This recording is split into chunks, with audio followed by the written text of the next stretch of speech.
Vandaag hebben we in de studio Dirk Wijnands en Cor Bergmans. Met hen gaan we praten over een belevenis als fysiotherapeut en soigneur in de professionele sportwereld. Ga snel aan tafel.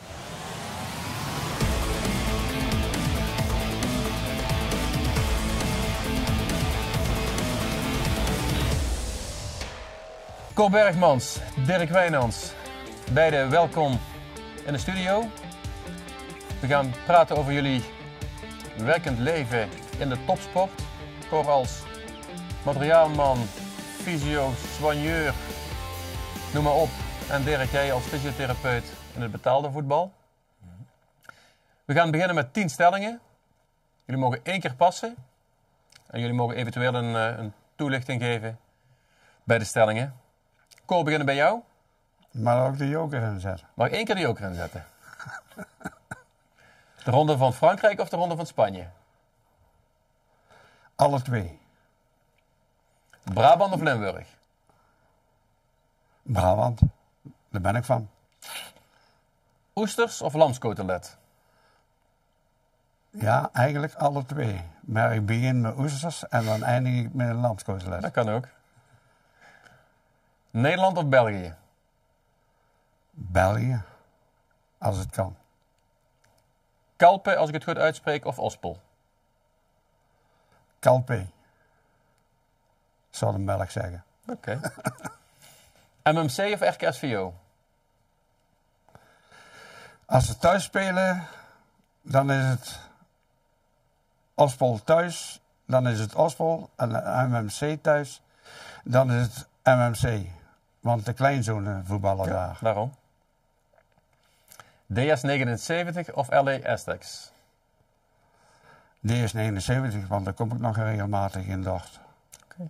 Want hoe dichter bij Dort, hoe slechter het wordt. Zeggen ze. Henny Kuiper of Johan Cruijff? Kuiper. Een eigen bed of een hotelbed? Ja, maakt mij niet uit. Slaapt overal? Ja. Water of wijn? Water gaat ervan rusten. En dan is het toch lekker een wijntje. Dankjewel. Dirk. SJVV of SV Deurne? SV Deurne. Wielrennen of hardlopen? Wielrennen. Feyenoord of Ajax? Feyenoord. De Kleine Winst of Gulke? Allebei. Philippe Cocu of Ruud van Nistelrooy? Ruud van Nistelrooy. Bier of wijn? Wijn. Voetballen of keepen? Voetballen. Was het? 100%. Kenia of Tanzania? Tanzania. Nederweert of Deurne? Nederweert. Tot slot, Physio Active of Physio de Bruin? Nou, daar zal ik niet tussen kiezen. Die was je? Ja, die pas ik even, ja. Dankjewel. Dirk, stel jezelf eens voor waar je nu staat. Waar ik nu sta? Nou ja, op persoonlijk vlak woon ik 15 jaar in Nederweert samen met Miranda. We hebben 2 kindjes, een dochter van 9 en een zoontje van 6. Ik ben sinds een jaar of 4 dus hier werkzaam in Nederweert met mijn eigen praktijk samen met Laura Niesen. En ik heb een uitgebreide voorgeschiedenis als fysiotherapeut in betaalde voetbal. Dus dat is een klein beetje waar ik nu sta en waar ik vandaan kom, denk ik. Eerste vraag die me opkwam. Waarom ben je geen praktijk begonnen met je vrouw? Nou ja, daar hebben we oprecht al over gesproken in het verleden. Alleen, daar is het nooit van gekomen. En uiteindelijk kwam dit op mijn pad en is het zo gegaan zoals het gegaan is. Dus we kunnen supergoed samen. Alleen op zakelijk vlak is het misschien beter om het gescheiden te houden. Dus ik denk dat ik daar een goede keuze, of we samen daar een goede keuze in hebben gemaakt. Ja. En voor de goede orde, de fysiopraktijk heet? Fysio Wijnands en Niesen. Beetje reclame mag, toch? Ja, graag. Ja, zeker. Cor, jij bent werkend in Rusten sinds 2 jaar, vertelde je. Ja. Er gaat een hele rits komen, denk ik. Maar waar heb je gewerkt en waar ben je begonnen? Ik Ik ben in 1965 begonnen bij Willem II Gazelle. Enzovoort, enzovoort. Dus ik heb meer dan 25 bazen gehad. Want dat was vroeger. Dan moesten in maart, als ze geen wedstrijd rijden, dan moesten alle oor te luisteren leggen. Waar het volgende jaar ging brengen. Dus. Je had geen contract voor meerdere jaren in die tijd? Nee, dat was toen de tijd niet. Hè. Dat was op freelance basis. En jouw functie was, je zei, masseur, Masseur, materiaalman, verzorger. Ja. En ik heb nog hotelmanager geweest voor de Ronde van Nederland. Ik heb in het buitenland gewerkt. Altijd in de topsport. Maar je hebt echt met de grote der aarde gewerkt, hè? Met Van der Poels en die Kuiper. Ja. De voetballers. Je hebt nog in Amerika gewerkt.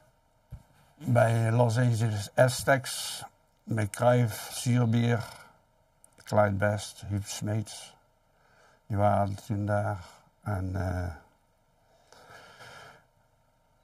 waar heb ik nog meer gedaan? Ja, in het buitenland bij Peugeot 3 jaar gewerkt, bij CAS. In België bij ADR. Bij ADR en hier in Nederland bij PDM. Waar ik zei Willem II, Gazelle, Scala. Dus. Ja, en inderdaad niet meer de minste. Tevenaar, Ovion, Dangion, Kuiper, onder andere José de Kouwer, een bekende. Ja. Dus ja, die heb ik allemaal gehad. Komen we dadelijk op terug. Onder andere. En Onder andere. Adrie van der Poel. Ja. Vader van Dirk. Ja. Ja. Voordat jij je eigen praktijk bent begonnen, heb je bij PSV gewerkt. Hoe ben je daar terechtgekomen?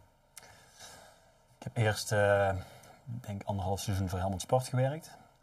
En toen ging er een collega fysiotherapeut weg bij PSV. En nou ja, zoals het vaak gaat, via daar terechtgekomen. Dus een collega binnen PSV die heeft mij voorgedragen en een gesprek gehad. En zo ben ik daar ooit gestart. Dus, Als fysiotherapeut van? aanvankelijk in de jeugdopleiding en aanvankelijk in deeltijd, dus part-time. En dat ging in vrij korte tijd over naar een fulltime dienstverband. Eerst binnen de jeugdopleiding, ja, en daarna is de A-selectie erbij gekomen. Dus, Jij was zelf PSV-fan als je een club moest kiezen? ja, nou zeker. Als ik een club moest kiezen, absoluut PSV. Ja. Ik moet zeggen dat ik nooit zo'n enorme fanatieke supporter ben geweest. Maar goed. Hè. Vanuit Brabant komende, vanuit Deurne, is PSV denk ik het dichtstbijzijnde. En dat is denk ik de reden geweest waarom ik daar supporter van was. En nou goed, als je dan uiteindelijk komt te werken, is dat natuurlijk wel een mooie plek. Ja. Was het apart voor je om bij PSV te werken als de zaakjes fan zijnde? Nee hoor, nee. Nee, dat is toch wel heel snel als heel normaal gaan ervaren, denk ik. Ja, ik heb daar nooit... ik heb daar nooit tegen opgezien of ik heb daar nooit tegen opgekeken. Ik heb dat altijd met heel veel plezier en makkelijk gedaan, denk ik. Zonder dat ik het moeilijk vond om met bekende voetballers of voormalige bekende voetballers te werken. Helemaal niet. Nee. Het waren voor jou ook gewoon mensen? Ja, absoluut. Ja. En zo stelden zij zich ook op en zo heb ik me opgesteld. En dat ging eigenlijk heel natuurlijk. Ja. Professioneel? Ja, nou, ik denk dat hij mij wel kenmerkt. Dat hij wel mijn houding is geweest ten opzichte van die jongens altijd. Ten opzichte van die spelers en trainers. Ik denk dat ze me vooral op mijn professionaliteit hebben kunnen beoordelen en ook hebben gewaardeerd. Dus ja. Cor, veel van de wereld gezien, denk ik? Gelukkig wel. Vertel eens, waar ben je allemaal geweest met de wielerploegen? Japan, Brazilië, Zuid-Afrika, heel Europa. Dus... En dan op stages of wedstrijden? Nou, je moet het anders zien. Op stage, dat was wel eens. Maar nu is dat veel meer. Wordt dan veel meer. Maar toen de tijd ging dat overal naar wedstrijden. En toen hadden we nog het IJzeren Gordijn, dus in het Oostblok kwamen we niet. En daarom ben ik na verloop van tijd, had ik zoveel keer de Tour de France gedaan. Ik zeg, nou wil ik wel eens ergens anders heen. En toen was ik op en neer naar Rome gefietst. En toen belde mij Johan Lammers of ik nou het mountainbiken wou komen. Ik zeg, ja, dat wil ik wel. Dus ja, dan gaan we naar Lelystad, naar Giant, een contract tekenen. Dus dat heb ik toen gedaan. Ik dacht, ja, dan zie ik meer als de wereld. Maar by the way had ik op het laatst van het wegwielrennen ben ik nog wel in Canada geweest. Voor die grote wedstrijden die toen daar waren in Quebec en Montreal. En toen ben ik in 90 de WK in Tokio gedaan. Dus, maar dat was sporadisch, zeg maar. En daar vond ik wel leuker, het mountainbiken en de jachten en najagen, dat was ook een stuk minder. Dus wij gingen vroeger van start naar 2 bevoorradingen en naar de finish. Dus dat moesten we allemaal voor die tijd zijn. Dus, ja. En na de wedstrijd, wat was dan jouw taak? Wij moesten zorgen dat dan in het hotel het eten en drinken gereserveerd was. We kregen een hotel op, maar toen was nog niks gereserveerd. Dus wij kwamen binnen en dan gelijk een aanval op de receptie. Voor de kamers te reserveren voor degene die wij bij ons hadden. Diezelfde dag? Ja, diezelfde dag. Je kreeg een lijst met hotels waar we overnachten. En dat was het. Dus trek die plan. Dus dat hebben we gedaan. Dus, maar dan moesten ook... Het menu stond niet vast. Dat moesten we zelf invullen. Met de chef-kok. En aan de receptie moesten we zorgen dat we de kamersindeling zoveel mogelijk allemaal op een rij op dezelfde etage. En dan moesten we ook nog zorgen dat we een plaats hadden om te masseren en verzorgen. Dus dat was allemaal niet geregeld. Hè? Dus ten opzichte van nu is het allemaal anders. Nu zijn het allemaal voor bedrijven, zeg maar. Dus dat was toen niet. Maar je had meer dan een dagtaak. Je moest en zorgen voor bevoorrading onderweg. En je moest 's avonds de wielrenners nog masseren. Ja, en dan hadden die voor iedere renner, bij wijze van spreken, een masseur. Nee, dan hadden we 8 renners of 10 renners. En dan waren er met 2 masseurs en 2 mechaniciens en een plugleider. Ja. En die plugleider was ook teammanager. Ja. Zo ging dat. En die moest ook zorgen dat er het jaar en het jaar erop geld was. Of het doorging, ja of nee. Dus die was ook manager. Dus... Maar nou allemaal onderverdeeld is, dat was toen 5 in 1 en nu is het 5 functies. Ja. Dus dat is heel anders. Niet te vergelijken. Ja, evaluatie hè. Ja. In het leven. Ja, gelukkig maar. Geld. Heb jij veel van de wereld gezien? Ja, nou zeker. Ja, absoluut. We zijn vooral dus opnieuw met PSV inderdaad wel vaak in voorbereiding op het nieuwe seizoen, maar zeker in de afsluiting van het seizoen vaak wel veel rond gaan reizen. Dus toernooien of presentatiewedstrijden, sponsorverplichtingen. Dus op die manier veel steden bezocht. Ook buiten Europa dus inderdaad nog veel geweest. Alleen ja, dan is het toch vaak wel werken uiteindelijk nog steeds. Einde van het seizoen vaak iets minder. Maar dus op veel plekken geweest, veel van de wereld gezien. Valt dan in verhouding een beetje tegen. Omdat uiteindelijk dan toch vaak... Had je vrije tijd? Jawel. Maar ja, nou goed. Uiteindelijk bleef het wel altijd gewoon werken. Dus dat bleef beperkt tot een middag of een paar uurtjes of zo. Dus jammer van die plekken waar je geweest bent, waar je dan uiteindelijk net iets te weinig van hebt gezien. Maar goed, veel meer dan dat ik denk ik had gezien. Ja, als ik dat zelf had moeten doen, had ik het allemaal niet gezien waarschijnlijk. Dus het heeft dat ook nog opgeleverd, absoluut. Ja. Want je bent gestart bij de jeugd. Later ben je doorgeschoven meteen naar de selectie? Ja, ik ben vooral als fysiotherapeut betrokken geweest bij PSV. En vanuit fysiotherapie heb ik de verbijzondering in de manueeltherapie. En dat is ook vooral mijn rol binnen PSV geweest. Dus ik ben daarin als manueel therapeut betrokken geweest bij de jeugd, bij jong PSV, bij de A-selectie.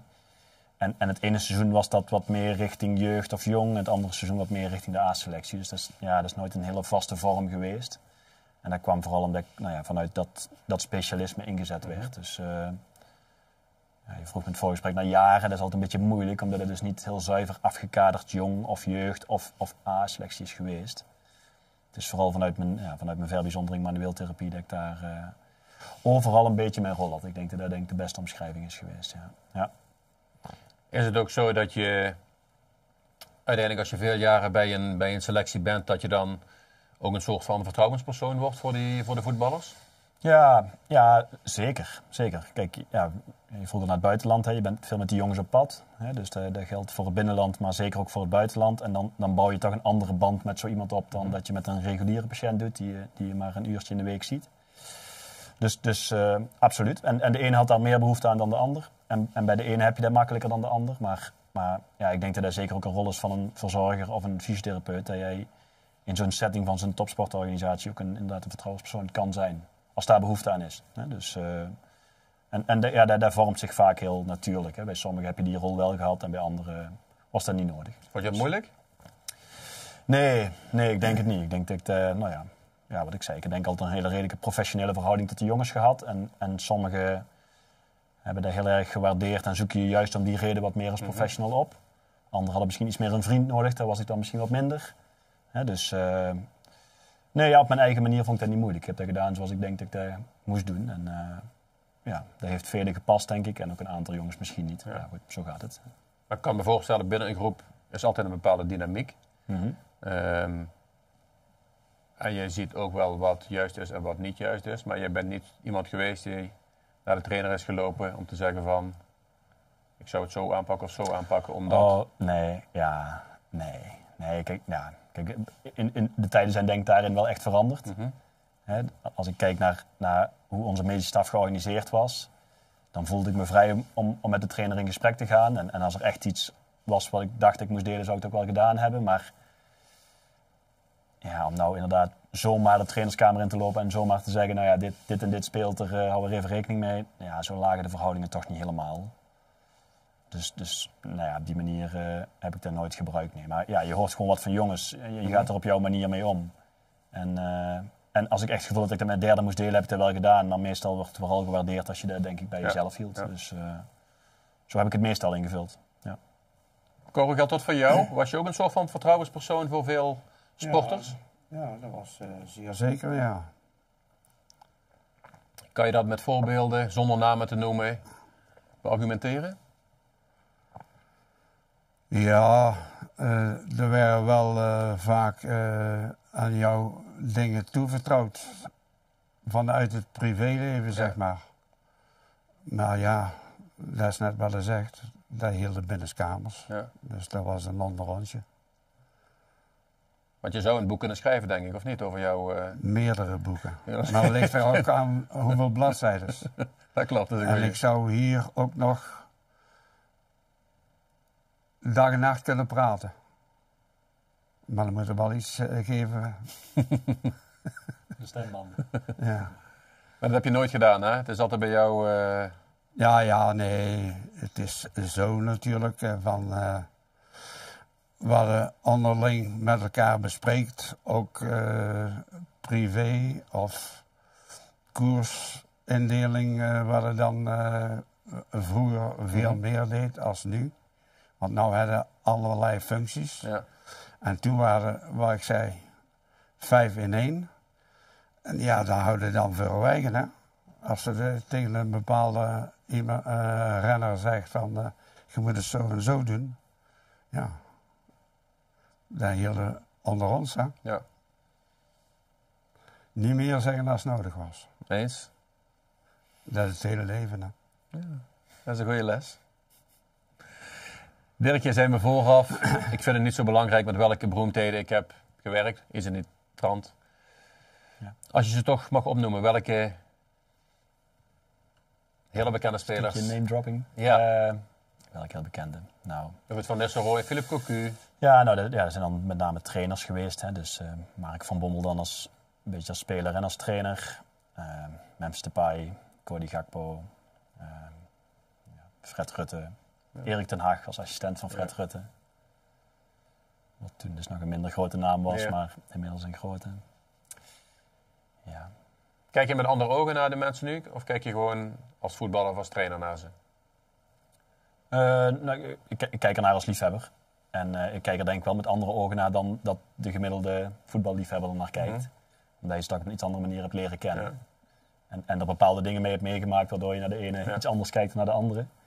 Dus op die manier anders. Maar voor nu kijk ik er vooral naar als liefhebber van het voetballen. En ik hoop dat ze het allemaal hartstikke goed doen. En dat is uiteindelijk zoals ik er nu naar kijk. Dus, heb je nog contact met een van de mensen?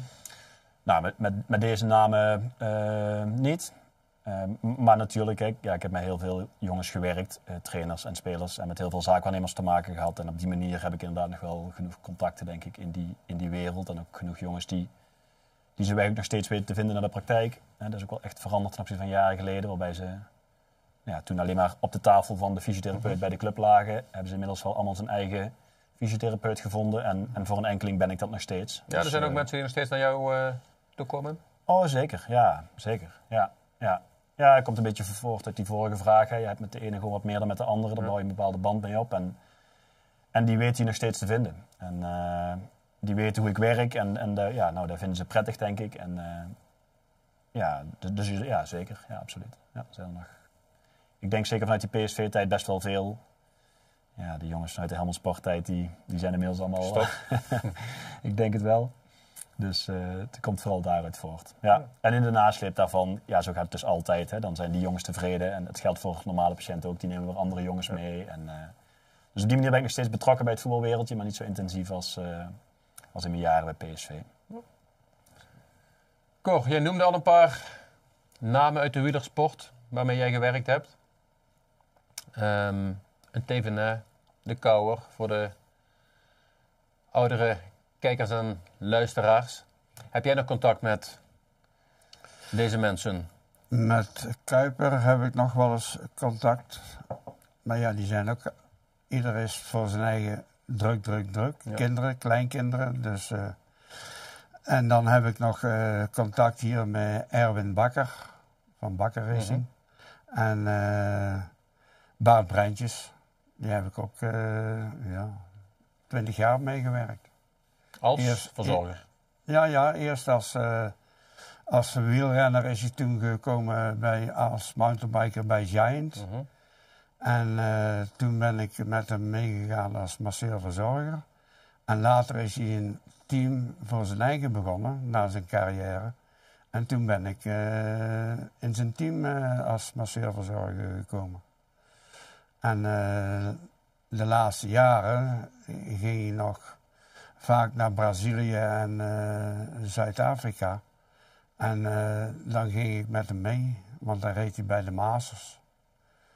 Tot afgelopen jaar. Nee, dit jaar was hij geblesseerd. En tot 2 jaar terug heb ik nog met hem naar Brazilië en Zuid-Afrika geweest. En dan neemt hij jou gewoon in dienst voor die periode? Ja. En toen hij nog in een ploeg fietste, bij Giant bijvoorbeeld? Toen was ik bij Giant in dienst en later ben ik bij hem, toen hij een eigen team had, ben ik bij hem ook in dienst geweest. Dus, ja. Cor, bij jou is het denk ik wel duidelijk waarom je uit het wereldje bent gestapt, vanwege de leeftijd denk ik. Ja. Je bent, zei je voor de uitzending, 80 jaar, dus dan mag het wel een keer toch? Ja. Vond je het jammer dat je moest stoppen? Of dat je zelf de beslissing nam? Ja?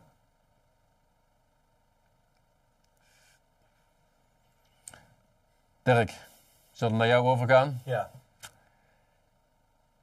Waarom ben jij uit het professionele wereldje gestapt? Ja, Cor?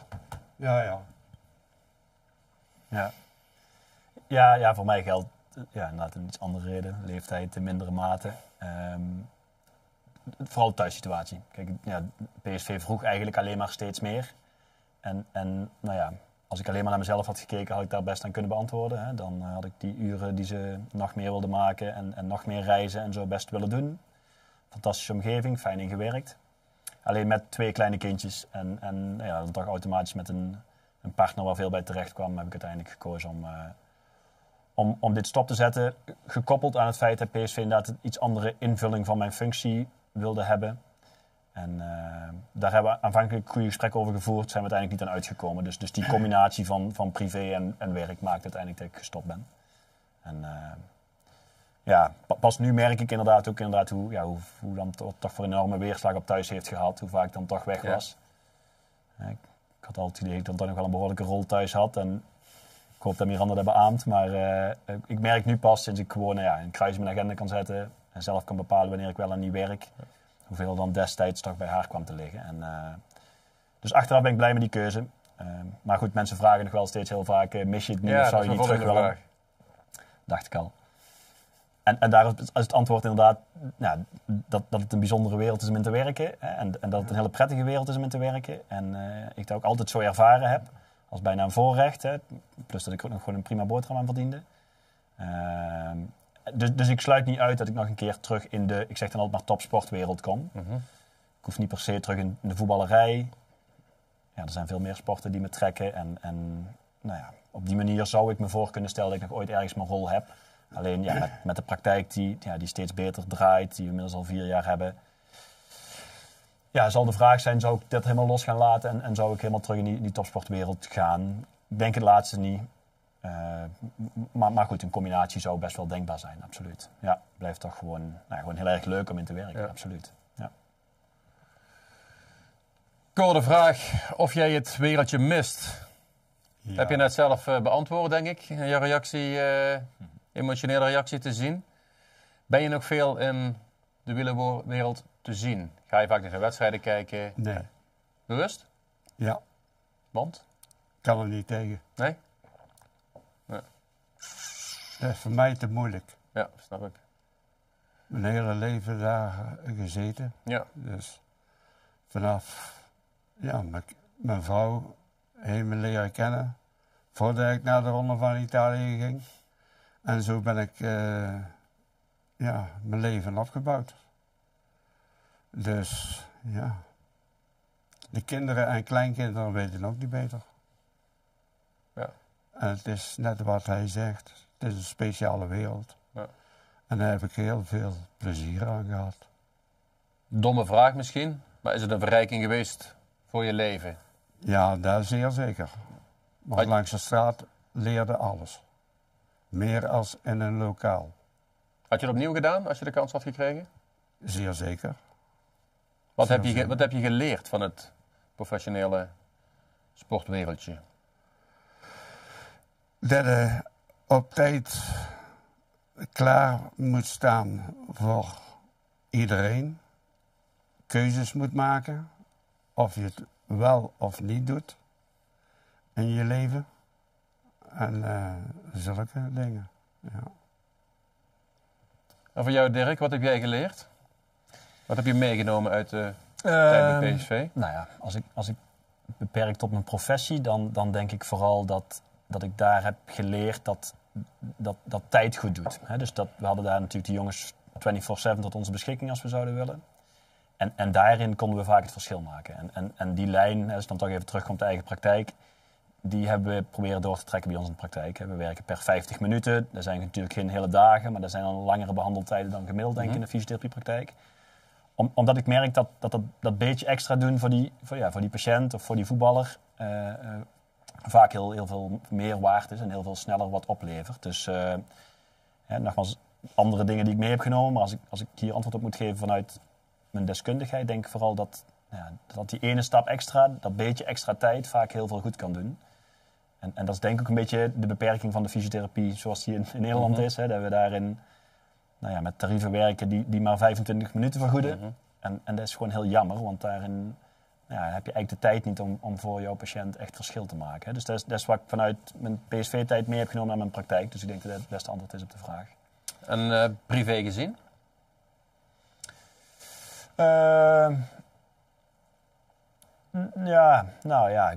Ik denk dat we ergens allemaal een beetje gelijk zijn. Hè. Dat is dan denk ik toch, heel veel mensen kijken toch naar die beroemdheden, naar die profvoetballers, alsof het hele bijzondere gevallen zijn. En het tegendeel is vaak waar. Hè, zo stoer als ze zich voordoen en zo groot als ze zich voordoen, zo klein zijn ze als ze op de behandelbank liggen. Hè. Dus dat is denk ik... En zo enorm waarderen ze het ook wat jij voor hen doet. Hè. Dus privé gezien denk ik dat ik daaruit meegenomen heb. Hè. Dat je tegen niemand op hoeft te kijken. Maar ze moet waarderen voor wat ze gepresteerd hebben. Dat is denk ik wat ik daarin meegenomen heb. Een stukje mensenkennis ook? Ja, denk ik dus. Hè. Dat is dan een beetje denk ik wel het verlengde van mijn antwoord. Ja. Voor jou, Cor? Ja, ook zo, ja. Een afspraak is een afspraak. Zo simpel is het. Ja. Als ik zeg dat ik om 6 uur op appel moet zijn, dan moet ik niet om 6:30 komen. Of, ja. Maar andersom ook, denk ik. Ja, dat geldt voor beiden. Hè. Ja. Waar je een afspraak mee maakt. Ja. Dus. Wat vond je vrouw van jouw carrière? Want ze is vaak alleen geweest. Ik sprak Ingmar. Hij zegt, mijn vader heeft misschien wel meer hotelbedden gezien als het bed thuis. Op jaarbasis. Ja. Ja, ik was 150 dagen in een jaar was ik van huis. Mhm. En dan is het niet dat je een week aan een stuk in hetzelfde hotel lag. Dat was in het voorjaar is ooit op trainingskamp. Maar normaal bleef de koffer open en 's morgens weer dicht. Dus ja, zo zat het leven in elkaar. En nooit geen problemen gehad thuis? Je vrouw accepteerde... Nee. Mijn vrouw heeft er achter gestaan. Die alles thuis geregeld moest worden. Dus nee, beter had ik niet kunnen treffen. Is ze ook wel eens mee geweest of kon dat niet? Ja, de laatste jaren, in het beginjaren, toen was het de mannenwereld. Hè. Dus de latere jaren, vanaf 80 zeg maar, ging er wel eens... Dan gingen ze mee naar de Tour de France een paar dagen op het laatst. En dan of naar België, naar wedstrijden, dan was dat niet zo ver. Of naar de Ronde van Luxemburg. Zulke dingen. Of met iemand dat ze dan meeging. Ja. Dus ja, die is wel vaker mee geweest, ja. En je hebt ook wel eens samengewerkt in de Ronde van Spanje met je zoon. Ja. Hoe uniek was dat? Ja, daar heeft hij leren kennen. Dat we 's morgens, 's avonds een man, 's morgens een man. Want die mocht van mij gerust op stap gaan. Maar om 6 uur moesten wij opstaan. Want dan moesten we alles in orde maken. En toen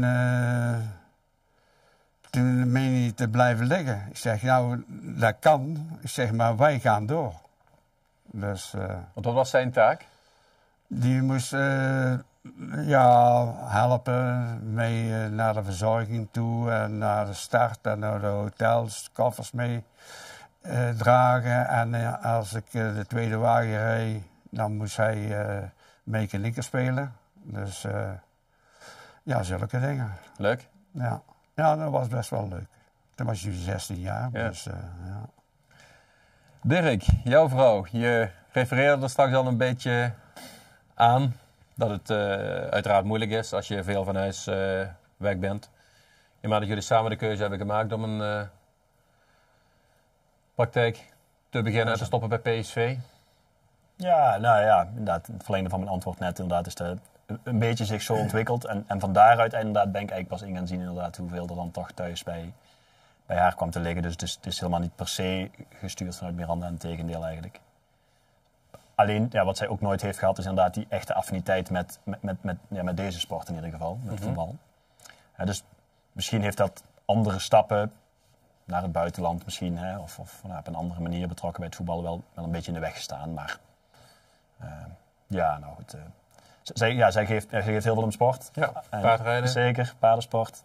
Maar om het voetballen niet zo heel erg veel. Ja. Dus zij was daar nooit mee geweest. En nou goed, dat is gegaan zoals het is gegaan. Dus, En ik heb gehoord dat zij nu wel een voetbalmoeder is. ja, nou ja, zeker. Ja, nou, inderdaad. De jongste is inderdaad aan het voetballen sinds dit jaar bij Merenvelde. Ja. Dus ze is nu, as we speak, Op de training. op het trainingsveld. Ja. Dus op die manier rolt ze er misschien ook een klein beetje in. Ja. Onderlinge strijd in het wereldje. Je hoort vaak dat het geen eerlijke wereld is. In ieder geval de voetbalwereld. Wielrenwereld kan ik niet over oordelen. Klopt dat, Cor? Is het ieder voor zich? Ja, dat zijn ieder zijn woorden. Maar wat is er in de maatschappij dan? Hetzelfde. Oorlog, oorlog, oorlog. Ja. De duit en de fluit draait de hele wereld om, hè? Eens? Ja. Geen spel tussen te krijgen? Met het laatste ben ik het sowieso eens. Er is een bepaalde beeldvorming omtrent die topsport, denk ik. En zeker omtrent de voetballerij. En daar wil ik wel graag altijd een beetje weer leggen. Mm-hmm. Tuurlijk is het het kan een wespennest zijn. Hè. Ik denk dat het mooiste voorbeeld Ajax is op dit moment. Mm-hmm. Hè.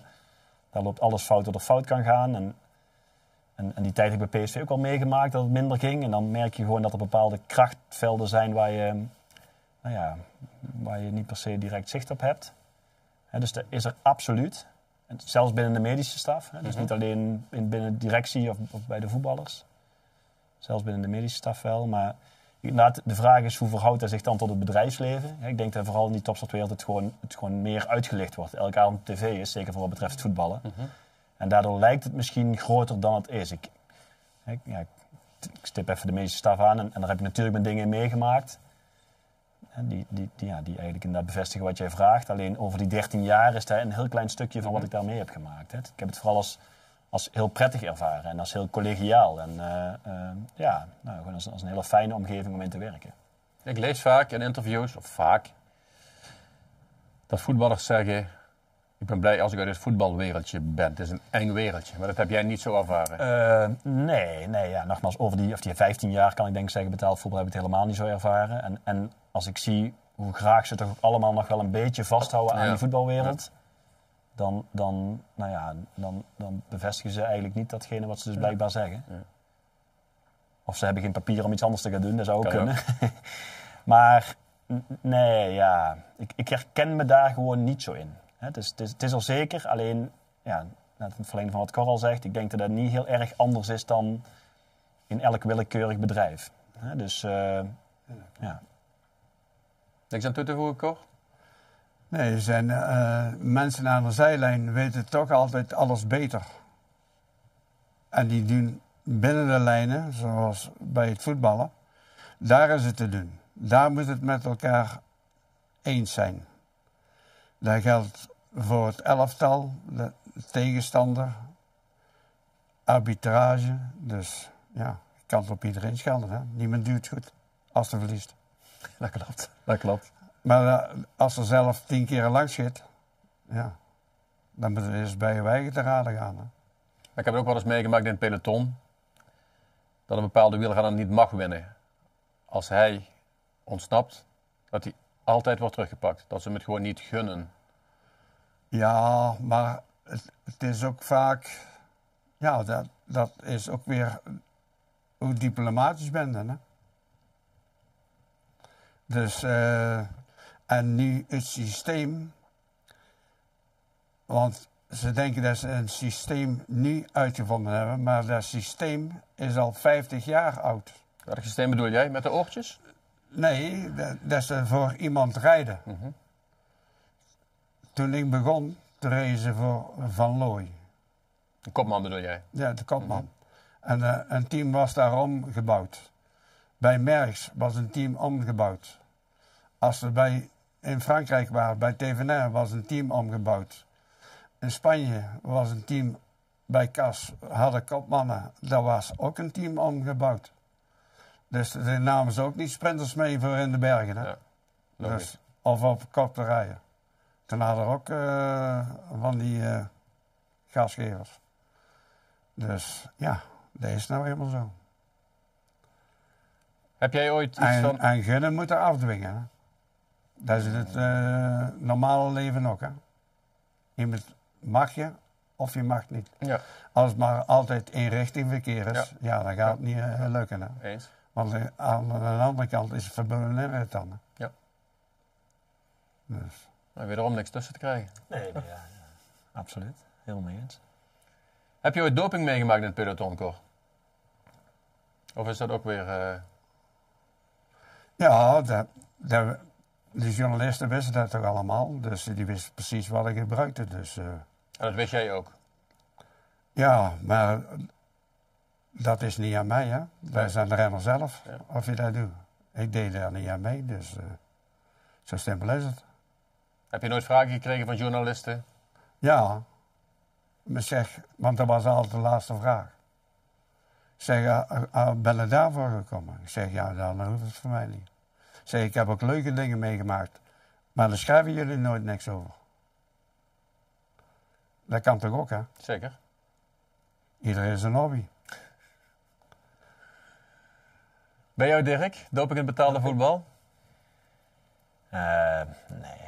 Ik zal niet zeggen dat het er niet is. Alleen, ja, ik denk het verschil met een sport als wielrennen of een atletiek bijvoorbeeld is dat het Individueel. voetbal, ja, nou, dat en het voetbal complexer is. Hè? Dus lichamelijk complexer. Dus je kunt doping pakken om sterker te worden, maar als je daarmee minder wendbaar wordt, ja, dan win je nog steeds niet zo heel veel. Hè? Dus er zal best gebruikt zijn en geëxperimenteerd zijn. Ik heb het zelf oprecht nooit gezien. Ja, zeker Europees heel vaak jongens getest en ook inderdaad daarna nationaal.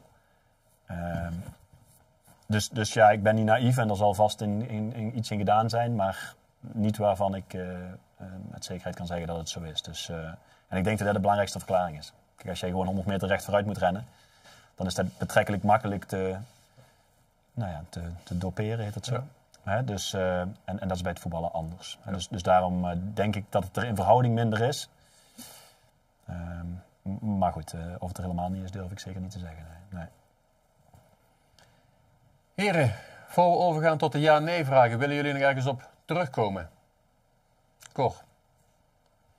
Nee, wat mij nou gezegd is, dus nee.